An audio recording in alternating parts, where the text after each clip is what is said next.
Welcome to season 2 of Rabbit Holes with Aaron, where we haven't made any drastic changes, but we believe we get better with time. So enjoy the wide constellation of guests that I have on this show. Enjoy our conversations. Hopefully, you get some nuggets and you can learn and grow and become a better person. Thanks for listening.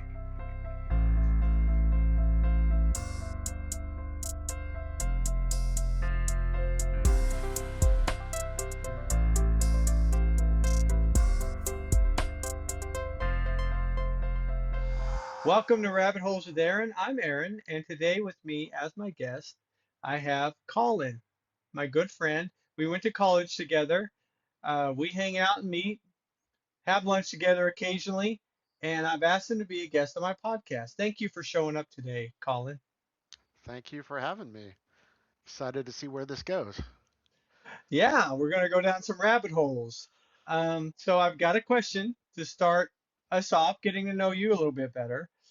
What are some new and exciting things happening in your life or in this season for you? Yeah. Uh, so, uh, I'm a therapist. I've been working on building my business up, PLLC. So that's been going pretty good. Lots of fun to figure that out. Uh, Yeah, Sometimes it feels like I'm in the middle of my life, but I'm really having to adult from missing, like, I don't know, like 20 years, things I've never learned or figured out. yeah, So, uh, having to figure out a lot of these things on my own and kind of adult has been fun. Uh, I also got a lot of family, aging parents, niece and nephew, kind of getting into high school or going off to college. So that's always a fun transition, I would say. Hmm. Exciting. Uh, but yeah, Okay. So it was interesting to me that you mentioned your nephew and niece going to college as a fun transition. Now, are we saying fun fun, or are we saying like almost close to death fun? I would say fun. I mean, Okay. you and I both went back to school later on in life, and I think that's a way different experience than my first go at it, which Hmm. didn't work well. So I feel like they're both ready or have that Okay. ability to, I don't know, get a good experience out of it, what they're looking for. So, I'm excited. I am excited to see what happens with that. Okay. Okay. Thank you for sharing that. Transitions, though, we could talk about transitions. We could talk about it for the rest of our lives, probably. I've been thinking about transition for a while and how they are sometimes some of the most difficult things we can face. Yeah, I would agree with that. What do you think about transitions? You're going through, it sounds like you're going through a lot of them. You mentioned your family, you mentioned, especially your niece and nephew, we talked about a little bit more, but like your mom and dad, you mentioned some transitions there. You didn't explicitly mention. I'm just curious. If you want to talk about it, you can. If you don't, we'll find another Sure. rabbit hole. Okay. Like, I don't remember a time when people really explained, like, hey, this is what it's going to be like when your parents start aging and you're having to take care of them or help those Hmm. Okay. figure out. Uh, or, hey, this is how your sibling dynamics really change.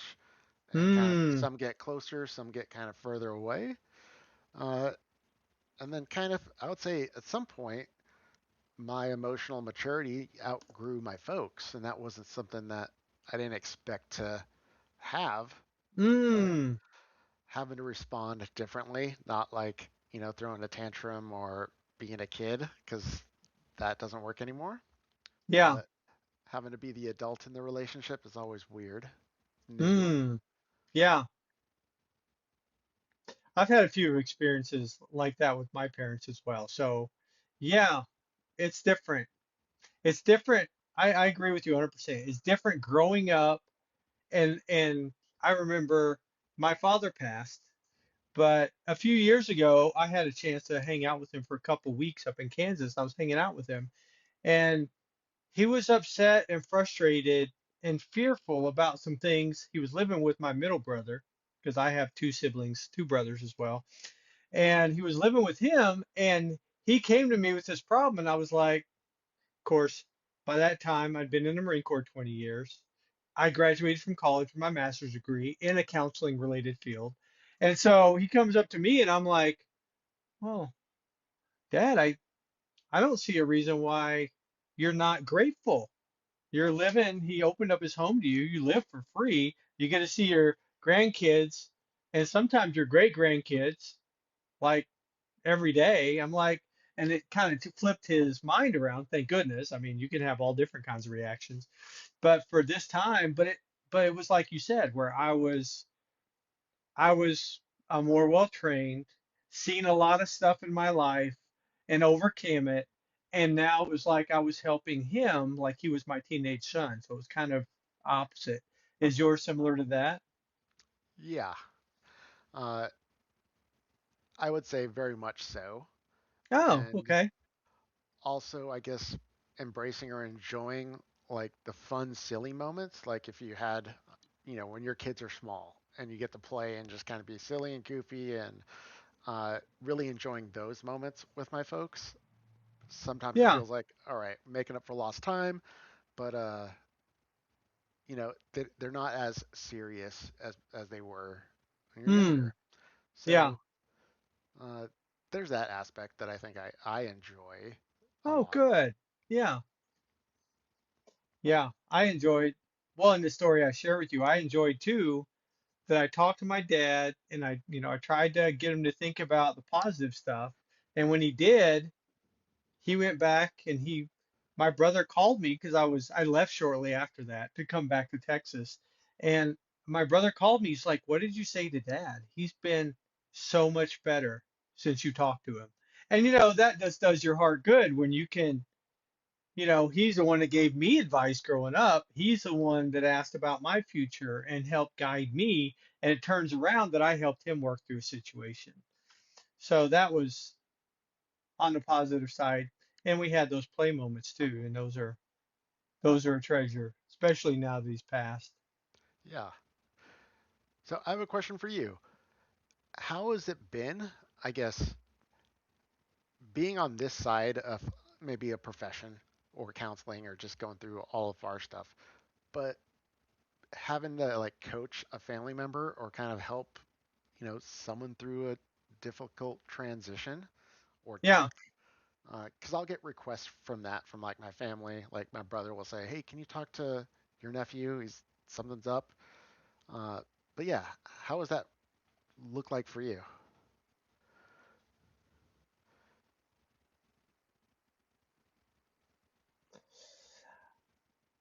Go ahead and repeat the last thing. I missed it. You said, Sure. yeah. Thank you.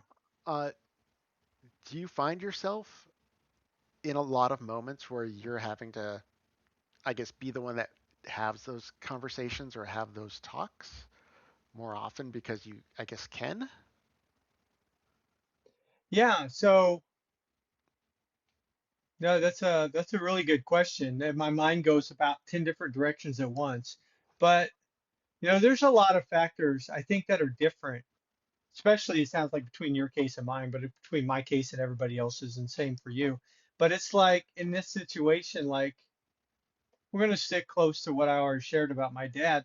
It was interesting because, and maybe you notice it, maybe you don't, or maybe you haven't experienced it in your relationship. But with me, it was kind of like as I grew up and I matured and I learned about counseling and I learned about leadership in the Marine Corps and I had 100 people working for me and I learned how to delegate and I learned how to listen and communicate, how to communicate criticism but couple it with positivity, to get my Marines to grow or whatever.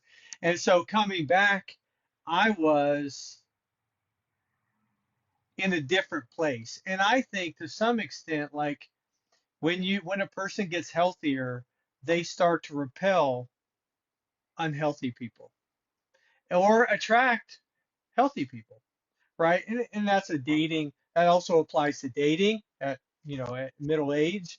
that also applies to so many relationships. My relationship with my kids has changed too. So I have two kids, a boy and a girl, and they're in their 20s, and that's changed drastically.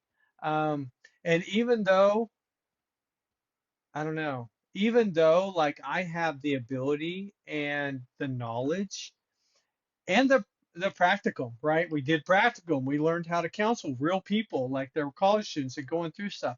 Even though I have all this practice and all this experience, still it doesn't mean they're open to it, right?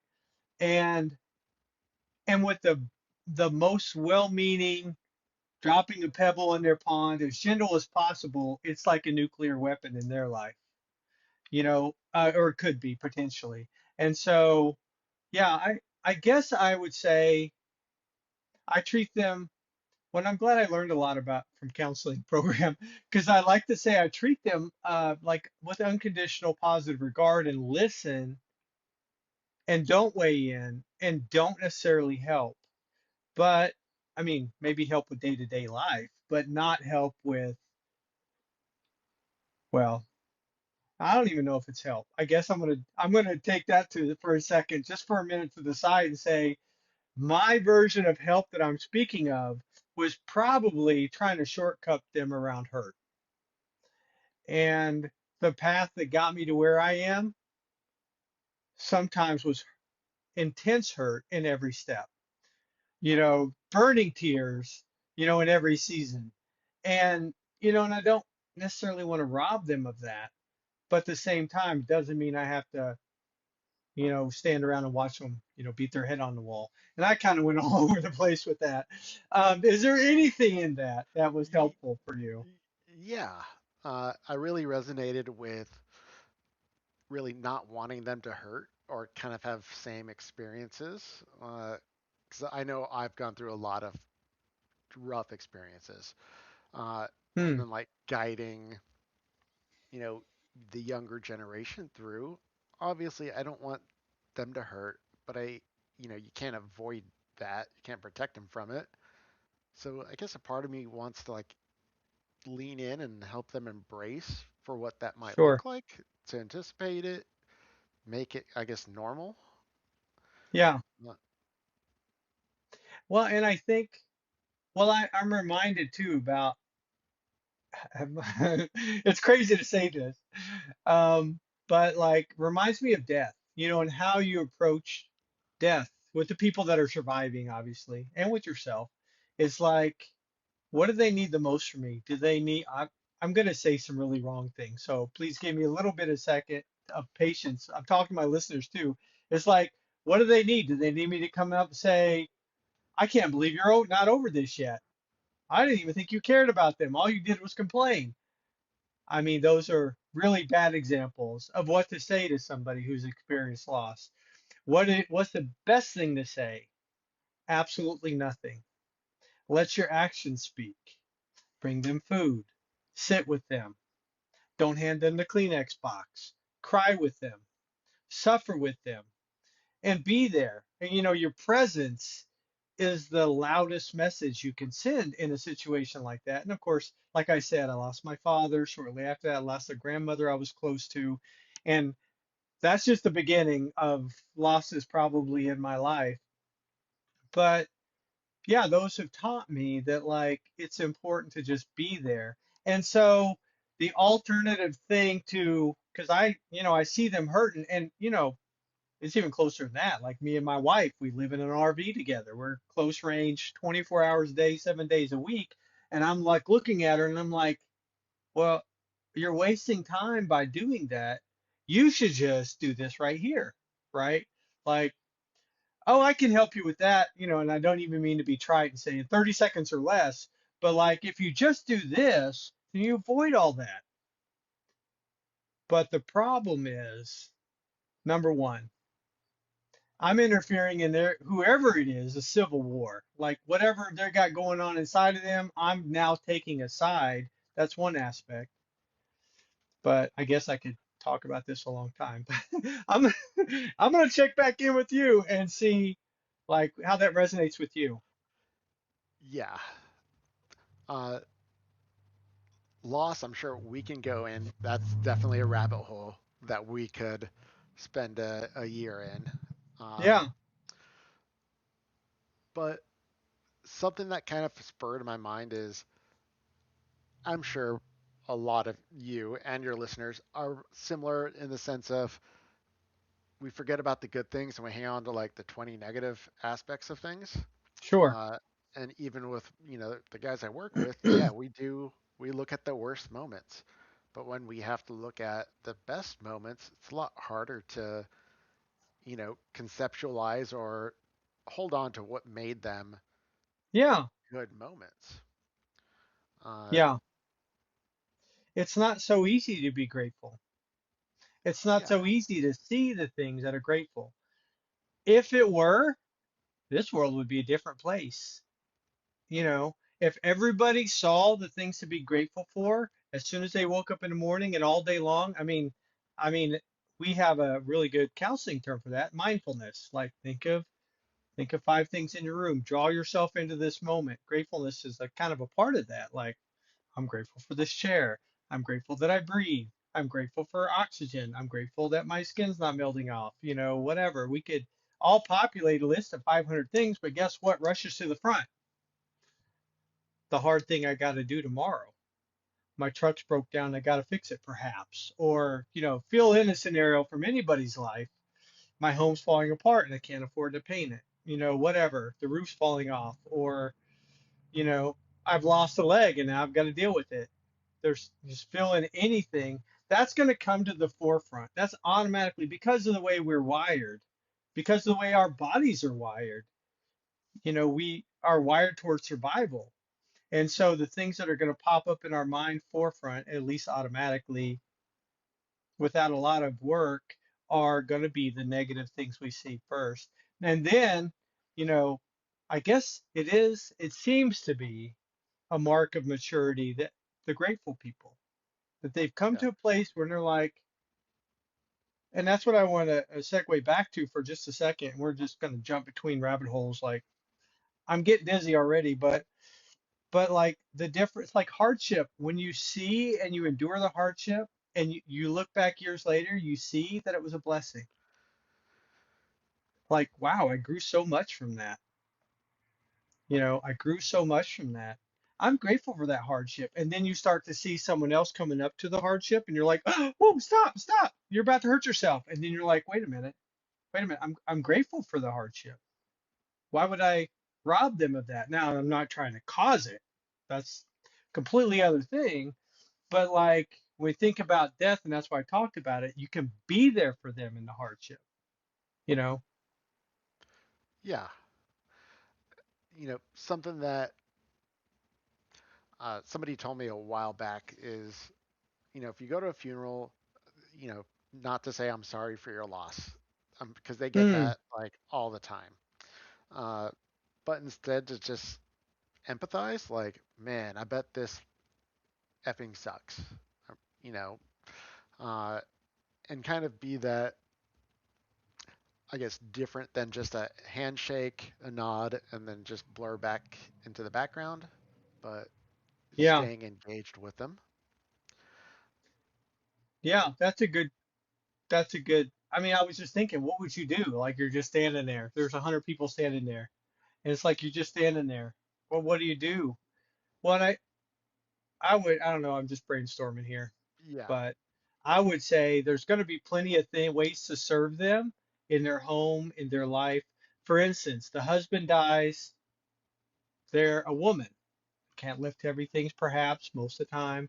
They might need help with some stuff around the house or changing a light bulb sometimes or whatever, mowing the lawn. There's so many little things that we don't even think about. We're just like, okay, well, I'm going back to my life. Sorry for your loss. And we may yeah, be dreadfully sorry. Anyway, what do you think? fair enough. No, I'm surprised. I'm curious to know if your listeners would get like chirp on you of, oh yeah, women will need help lifting heavy things and mowing the lawn, and Well, I'm like, I'm thinking kind of elderly, but I guess I should okay, say that. Yeah. okay, Yeah. Well, the thought comes into my mind because there was a lady. that is a little bit older, and she was like, we were talking because she wanted to get some honey from me. I do beekeeping, and so we were talking, and she was like, yeah, my kids don't check in with me anymore and don't check on me or whatever. I'm like, well, i- is there anything around the house you need done? And she was like, yeah, we need help getting the garden ready, and I need help with somebody to mow the lawn. And I'm like, you got a lawnmower? So I guess I'm like recently familiar with a situation where a lady needed some help because she was older Okay. and I saw a need and I could step into that. So I was thinking in my mind that like her husband died in our scenario we're talking about, there's just like an elderly lady that, you know, So, that maybe can't do all the things her husband used to do. what did that do for you to be able to help her out? So you asked me what does it do for me to help this lady out, and I guess it just aligns with one. I guess I need to give some more details about it because it's not just a stranger, and I'm not trying to overcommit, and I'm not trying to promise things that I can't deliver. But I just kind of felt like there was a vacuum in her life that I could help out.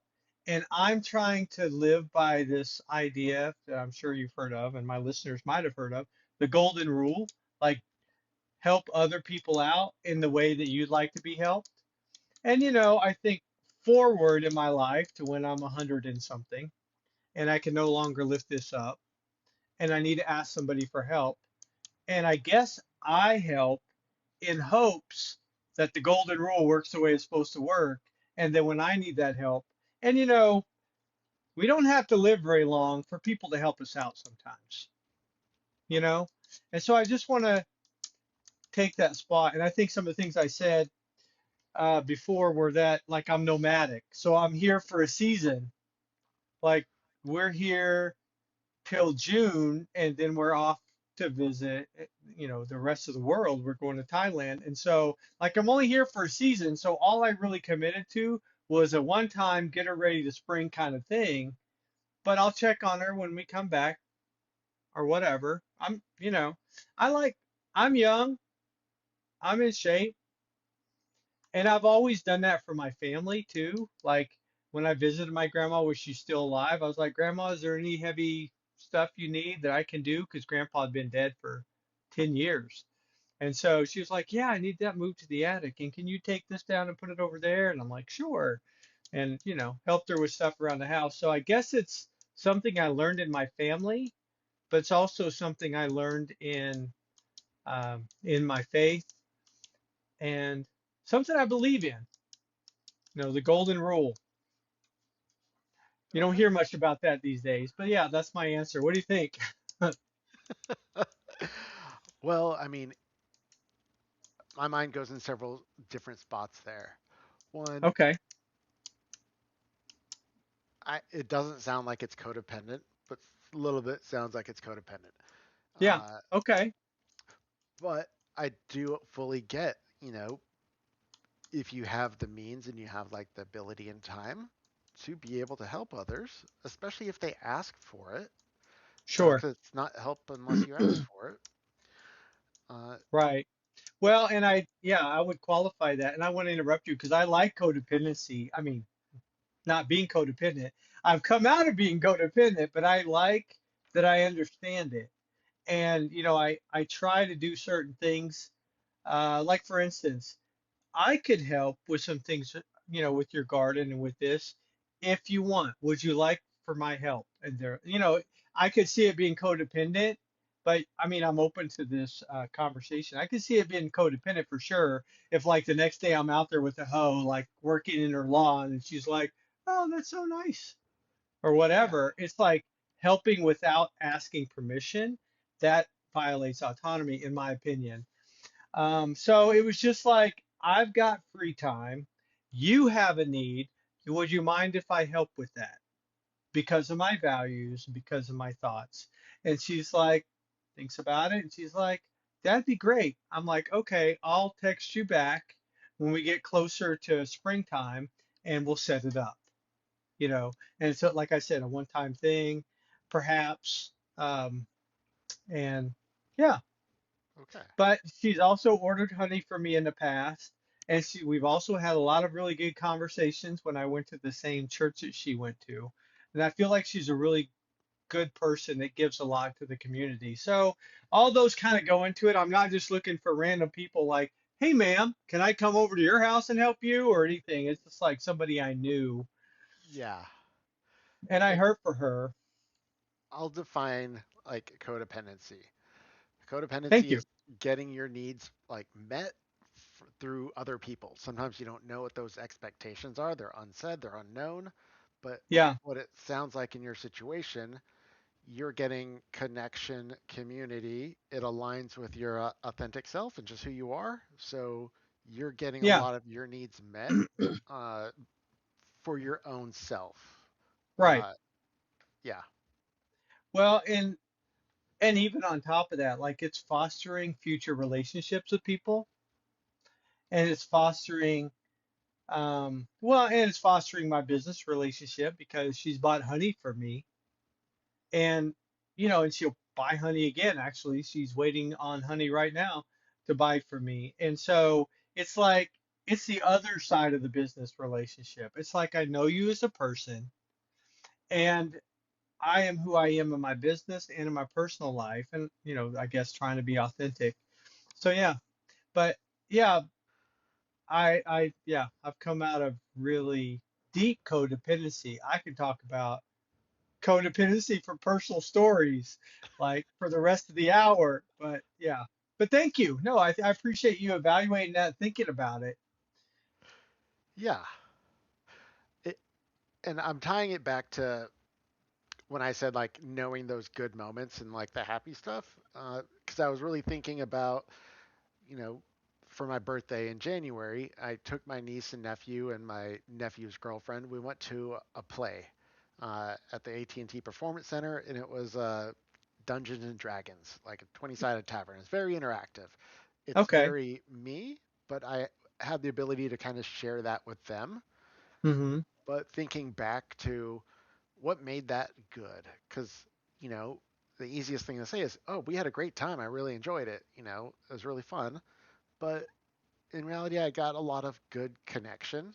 I got, Yeah. you know, I felt understood, being able to share a part of me with them, and them being able to engage.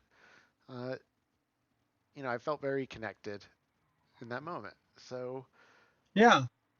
having to really break it down, because I will tell you all of the negative feelings. I can give you a laundry list of those and how often I feel that, but I quickly forget about the good stuff. Yeah. Okay. Yeah. I mean, we kind of lightly touched on, or maybe like if we're going to use the rabbit hole analogy, we just kind of peeked into a rabbit hole real quick that I've been living in, and that is like thinking about my future self, thinking about my future self and what's going to make his life not easier, because easier, like I said, right? Hardship is actually turns into blessings. Easy turns into boring and meaningless for me. But not making my future self's life easier, but setting him up so that all he has to do is follow his passions and pursue the things that he discovers that he loves. And so, some people describe it as I'm like a butler for my future self. I get my future self's clothes out at night. I get his dishes ready for the next day. I get everything set up so that all he has to do is get up, eat, walk through. It's almost like having a personal servant, but in advance, and it's you. And I'm thinking about this phenomenon. I wonder where it goes. I didn't come up with it. I just heard about it, but it's possessing a part of my brain. But I thought about where it goes, and maybe you eventually catch up to where I become my future self. And all I have to worry, and it's starting to be that way, right? I mean, just I don't have to tell you much about me to, people on my podcast know, like I'm a beekeeper, like I am a podcaster. Well, that's obvious. I didn't even know why I said that. And I do pottery workshops and I create pottery cups. And, you know, I don't know. Now I'm starting to write a novel. I think that's going to be the one that kills me. But I've got all these stuff going on, but that's because like I have started to begin to serve my future self with my life. And it doesn't mean I have no fun. It just means I do a lot of little silly, boring things investing in myself, like the boring things, like doing the dishes, the boring things. What would I rather do? And do you think turn around to the other extreme, where a person maybe is using too many uncontrolled substances and, or let's just use alcohol. They're drinking a little bit more than they can handle or a lot more than they can handle, and they wake up the next day and none of their clothes are clean, none of their dishes are done, all their relationships are in shambles, and they've got a hangover, and they've got to go to work. It's like you give your future self the hardest puzzle to solve of all time. And you got to be at work in 5 minutes, go. And it's like, and everything they do is going to be painful from the time they get up in the morning to the time they go to bed at night. And all their relationships are toxic. So I took it to a crazy extreme. But I've lived at that extreme, so I know it well. I remember the address. I still get mail there. Just kidding. But but yeah. So there you go. So, in your future self, what's going to be different when you get there? I think. Well, I don't know. That's a really good question. Let's play this game. I like this game. I think. Well, in my idealized perspective, like the boring stuff has to be done. The maintenance stuff, vehicle maintenance, RV maintenance, dishes, all the laundry, all that stuff kind of has to be done. Luckily, I got a good teamwork with my wife who does some of that stuff. But what does it look like? What does it feel like right now? Where it's like, what am I doing with my day to day? Well, I don't got any appointments for pottery. I don't got beekeeping is not till the springtime. I don't feel like doing the research to work on my novel and this and that. What do I want to do? I'm like, let me make coffee cups. Let me interact with people and try and build relationships. Let me check in on people. So it's like I have this abundance of time and energy, is what it looks like. An abundance of time and energy. So that's why I could offer to the lady that, like, yeah, I know I'll have the time and energy and clean clothes to come over and help you with your house, and the working vehicle, and there's gas in it, and all the things that are required for me to do that. I know that they'll be in place because those are my daily disciplines. And so I guess it's doing my daily disciplines for tomorrow's errand and then figuring out what my passions and my dreams and the things I like and don't like, which is why I've been traveling so much because I have all this extra time. So do Yeah. you feel like what do you think about that answer, I guess? It confuses me. Oh, So, good. No, just kidding. Just kidding. so I'm sitting here thinking like, haven't you already achieved your future self? Like in the present, you're always gonna have Well, car issues. You're well, you're gonna right. have to I do mean, stuff. So, aren't you already living out your passions right now, like today? I like I like where your head's at. I like where you're going with this. Like, you're right. You're absolutely right. I guess I'm transitioning when I think about it, to go back to something we talked about a minute ago, barely transitions. Like I'm transitioning to the place where I accept that today is the best day of my life. And yes, there's going to be small, tedious steps in every day, but yeah, that it's good and that I'm already there. Perhaps I think that's where I'm transitioning to. So I'm kind of still holding on to a little bit of there's things I could do better in my day to make it better for my future self. But you're right. I can't help but see that it's like I'm living in the present tense in this moment with my future self in a lot of ways. If not, I'm not even going to say all the ways because then I would have to have been done with the transition, right? Yeah.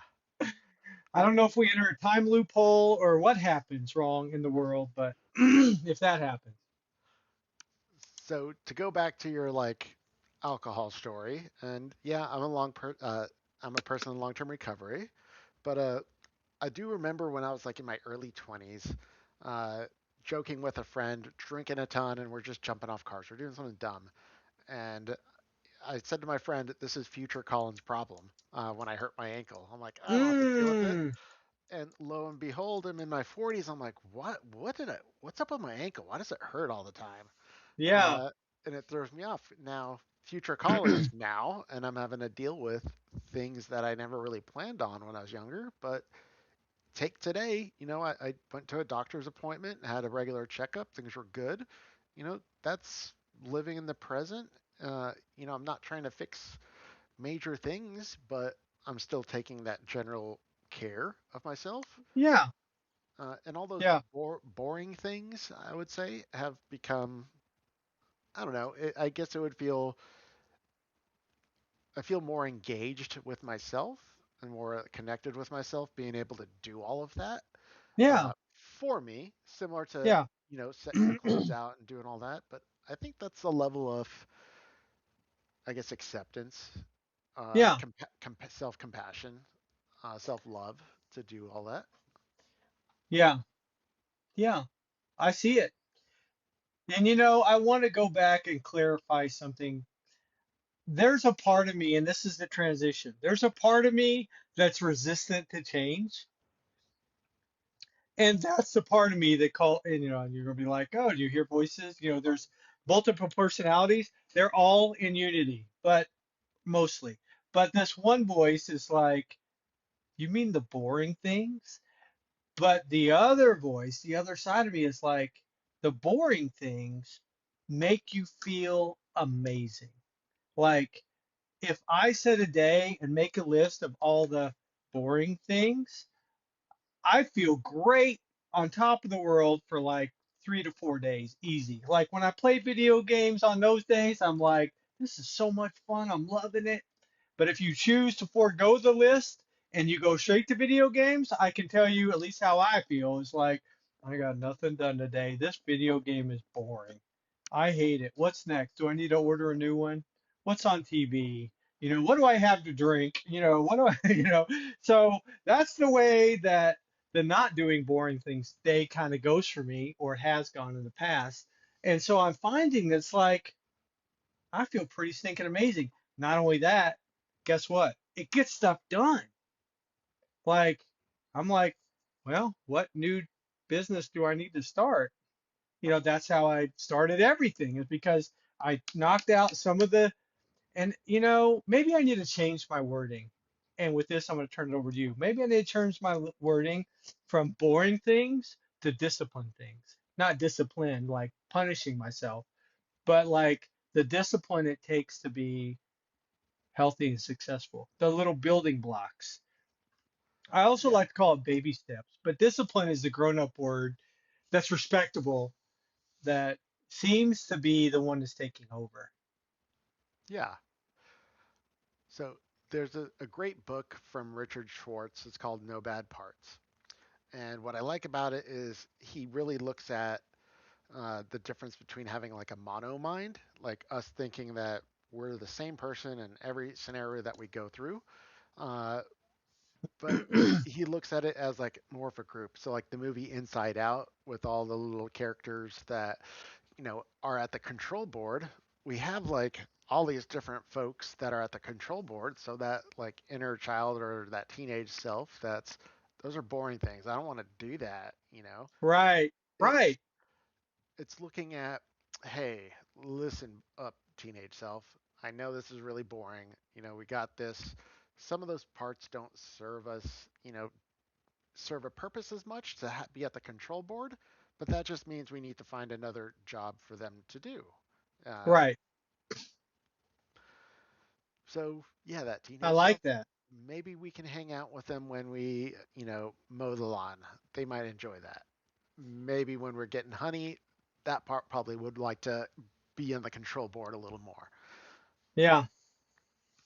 Yeah. Well, how does that fit for you? Do you use like inside out or how do you see it? Yeah, I would say very much like Inside Out.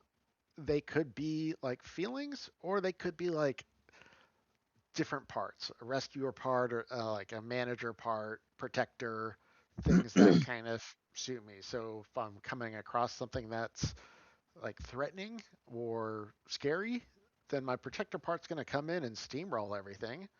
Uh, Yeah. but part of being, I guess, that adult, similar to the beginning of our conversation, having those difficult talks, uh, we figure out that we can have that protector part take a back seat.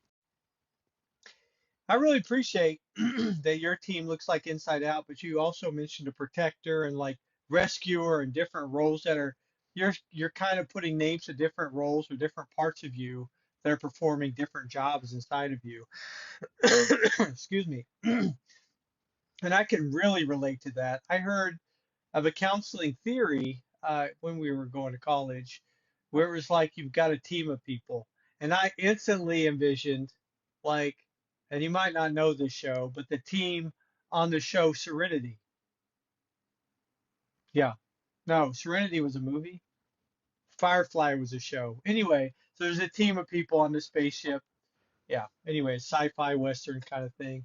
But like one of them is like the guns expert, another one is a thief, another one is, so you have a it's just like the hobbits and all the dwarves and everybody had different jobs and but for me, the way I think that I understood it first is like a board meeting for a big corporation and you got half of the board over here and you got half of the board over here and they're kind of working against each other when I mentioned like a civil war inside of a person.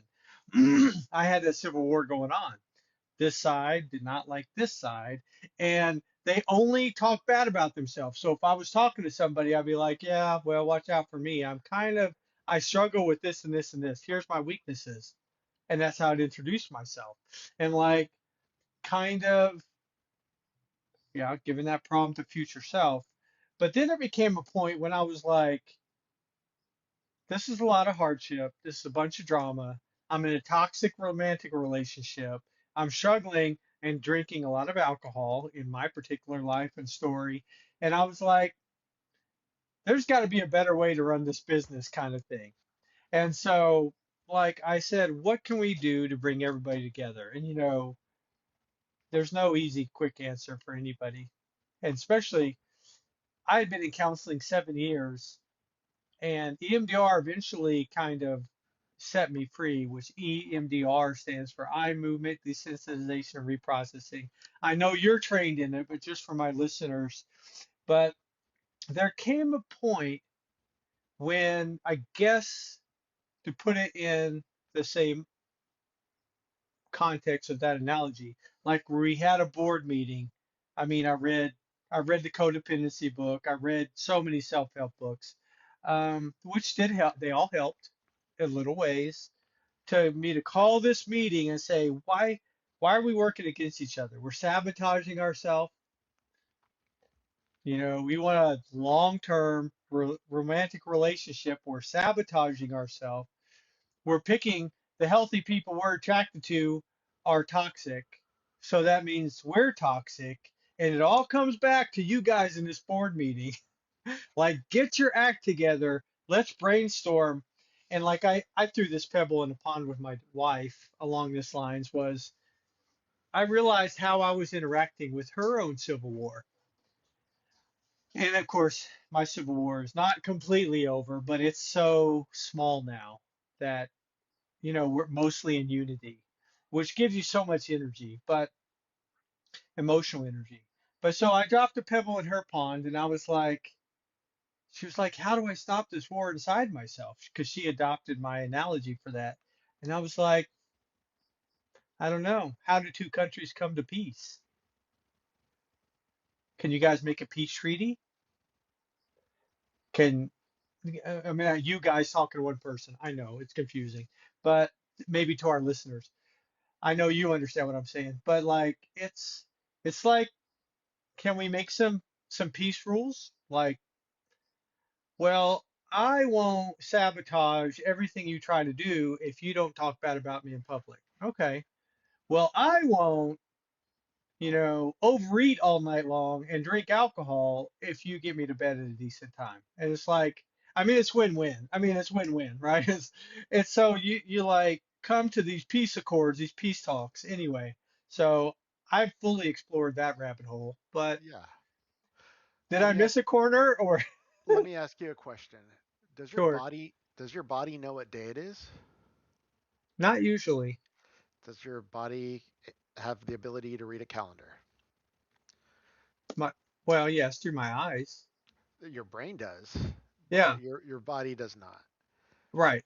Your body does remember every experience or situation that it was in previously and knows how to activate it and mobilize energy, cortisol, adrenaline, all of Sure, those fun things.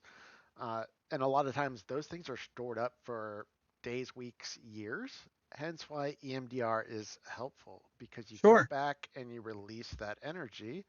So it's a peace treaty between your body's hesitation and wanting to fight and your brain trying to figure it out and calm it down and figuring out who's right, who's wrong. Yeah. And we're really at war with ourselves.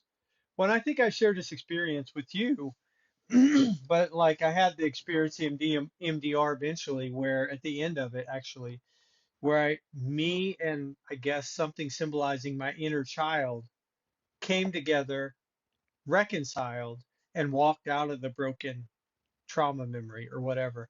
And it was at that point that I regained, and that was mostly the board meeting that I'm talking about.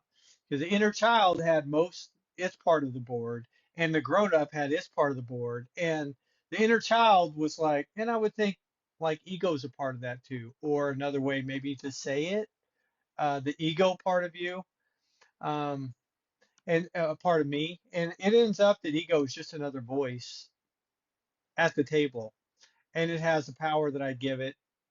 Um, and it is acting as a protector so many times. But if I take myself out of the danger, then my protector can kind of calm down a little bit, so de-energize him. But yeah, so that was the moment of the board meeting that I'm talking about. That was the primary moment when I reconciled with the inner child inside of me. First time I met my inner child, I cried. I cried a lot. That was a rough one. Then it Yeah. would be a couple years before I ever really tried to connect with him again, and probably closer to a decade before I really got to understand him and have a better working relationship Hmm. uh, or a collaborative relationship Yeah. uh, there. So, yeah, I can understand your experience and what you're describing. Well, and in light of what we're talking about, it makes me, when I say the boring, tedious, small, annoying things, I can still hear a part of me that is not on board with what's going on. You know? Yeah, Well, I mean, we're going deep here. We're going so deep. I mean, but yeah, I can still. I mean, I didn't realize it till this moment, which I think speaks a great deal to your skills, but and to mine too. But to this collaboration, let's say, I like that yes. word that you said. And so, but like I realize that because I'm starting to change that language. Well, and that's the thing you do when you serve your future self. You're really serving the parts of yourself that you don't know how to serve, that you don't know how to reach, in essence, or you could be. What do you think? Yeah, yeah, I would agree with that. Yeah, trying to make your life better. It's really a lot. So I guess to break it down for listeners, I would think like, what are we talking about here? We're talking about, do you ever talk bad about yourself? Do you Absolutely. ever talk so good about yourself that you convince everybody that it's not true. The one that sticks out is how do you get your needs met? And that's been one that, I've had to sit with because kind of like Hmm. that inner child or other like that conflict of the two like warring parties or civil war, Yeah. they're both trying to get their needs met. And that's why they don't want to give up ground to really fight or, I guess, concede to the Yeah. other part. Uh, but kind of how I explain it the easiest way is, and you probably heard this from me when we were at lunch or something like that. Say there's a pilot flying over the desert, crash lands, he's walking for 2 days, no supplies. What would his first need be? Yeah. Well, it depends on if he wants to survive or not, but I'm assuming survival, and that would be water. Okay. What would his second need be? I mean, I guess this does assume a lot of things, but assuming he's well dressed and protected from the elements, I guess he'd need food. Okay. Why would his second need not be water again? Yeah, because we think he's got, once he establishes, well, I mean, Yeah. I'm going to explain my thinking. Once he establishes a reliable source of water, then he's going to go look for food. But you're right, he might get a little bottled water, which keeps him alive, but he might need water again. You're right. So, where I was going with that was once we get a need met, we stop having a thirst for that need. It goes on to the Mm, next need. So, okay. our two warring Civil War parties or tables, uh, if a need is not being met, it's going to continue to have a thirst. And that's usually going to have a lot of frustration and anger and like contention, uh, while the other side is trying to get needs met. So, similar to you helping your neighbor, you're getting connection, you're getting alignment with your inner values, beliefs. You're getting those needs met. You're not doing this for somebody else to meet your needs. Right. Same thing with my niece and nephew going to a play. Get some connection to feel understood, to feel engaged, be authentic. I got a lot of those needs met. Uh, Right. but we overlook those needs quite a bit. I overlook those needs quite a bit. And I stick to, whenever somebody steps on my foot, I feel ignored. I feel dismissed. I, Hmm. I am more comfortable and I know those negative, I guess, needs so much better than I do the good stuff, the positives. Yeah. Okay. So, yeah, Yeah. uh, So, the, I mean, go back to your question. How do you get the needs met? I've thought about that. I've had some brainstorming thoughts about that. And I qualify with brainstorming because I don't know the quality, but they just come to me. So, um, I mean, that's a good question to think about also for our listeners. Like, because you're right. I mean, I know a lot about war and combat because of my time in the Marine Corps and just understanding how the tactics and logistics and all that stuff kind of comes together in the battlefield. But here's the craziest thing of all. Like in this civil war with myself, it's funny and I think strangely ironic that the major need that both sides need met is not anything to do with physical survival. It has to do with being heard.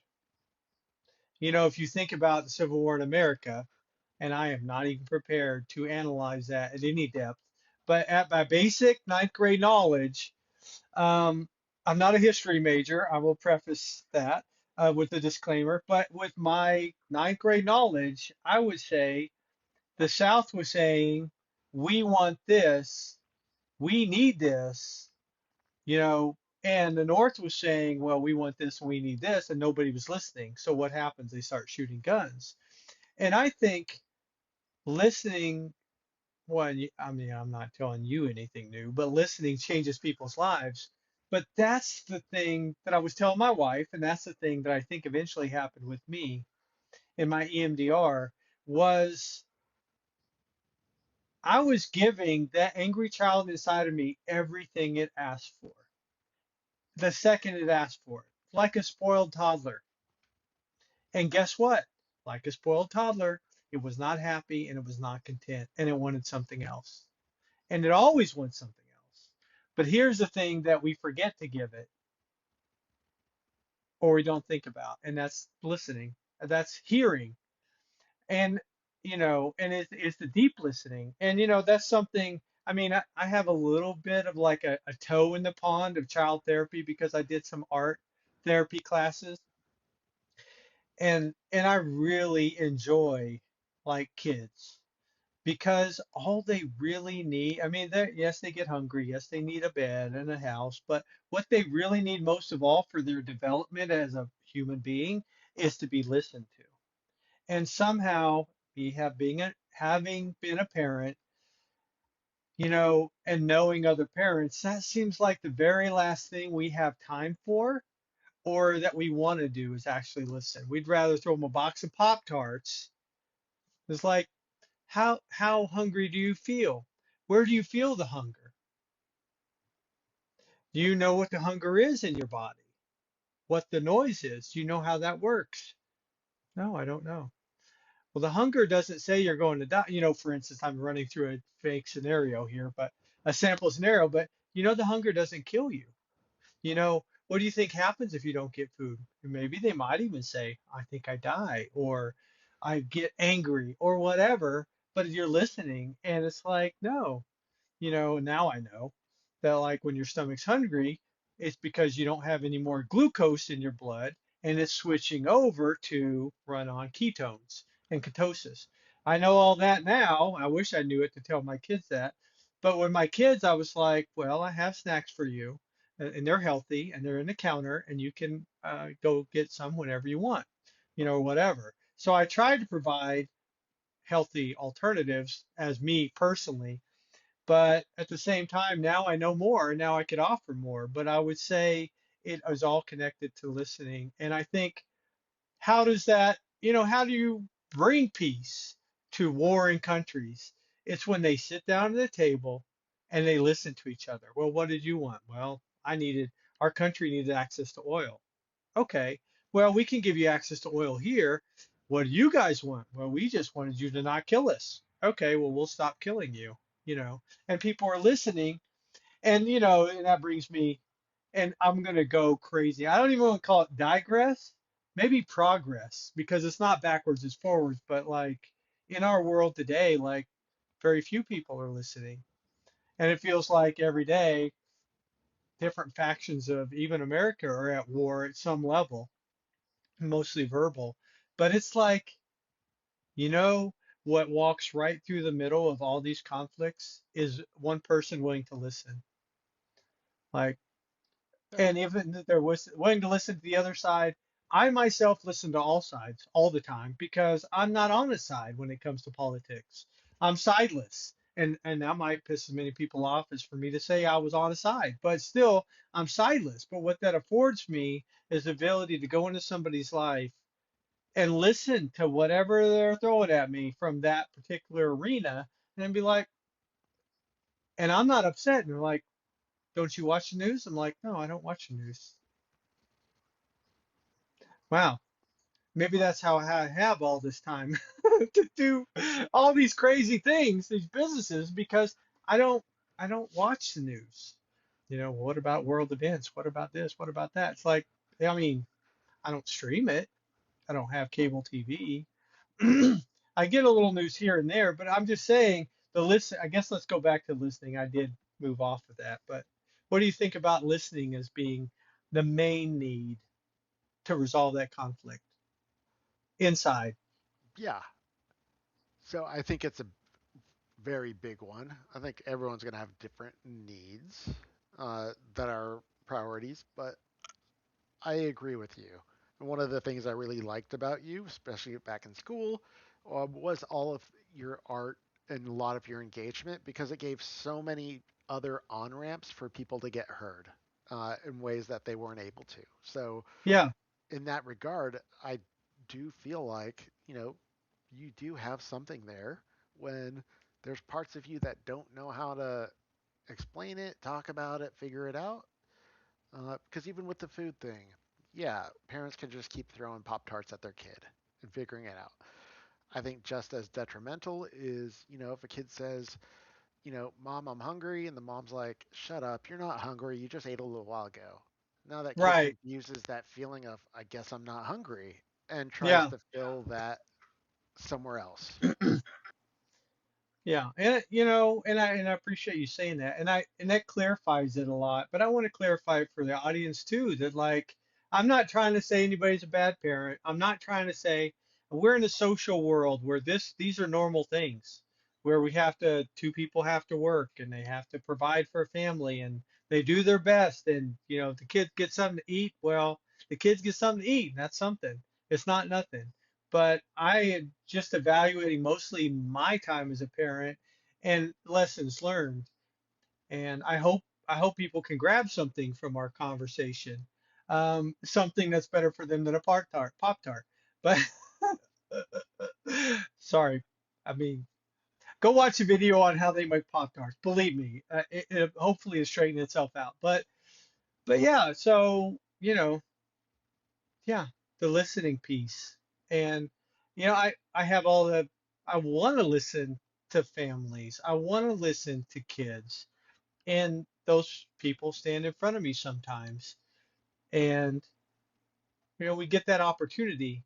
But right now on the podcast, I'm not and I know Colin's with me that we're not trying to beat up on any particular population, but just share our experience and how we come to this point of if you can, we're also distracted. We're also um, inundated. Whew, I actually pulled out the big word. We're also distracted and inundated with all this data and the news and TV shows and iPads. And you need them to survive at some level. I get it. I'm just saying, it's so amazing to me that the simplest thing is a solution for the hardest problems.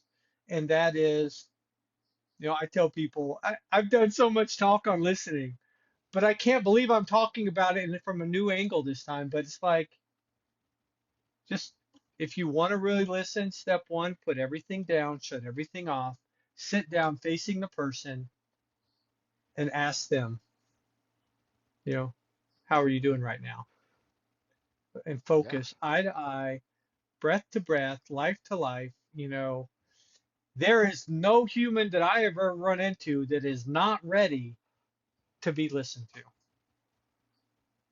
How about you, Colin? What do you think? I mean, that's what I do for a living.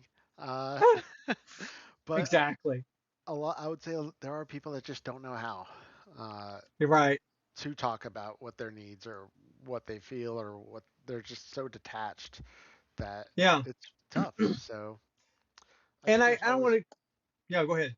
there's always room to grow or a starting point to get there, but you got to put in that time and effort to get present Yeah. and Ooh, I connected. like that. Yeah.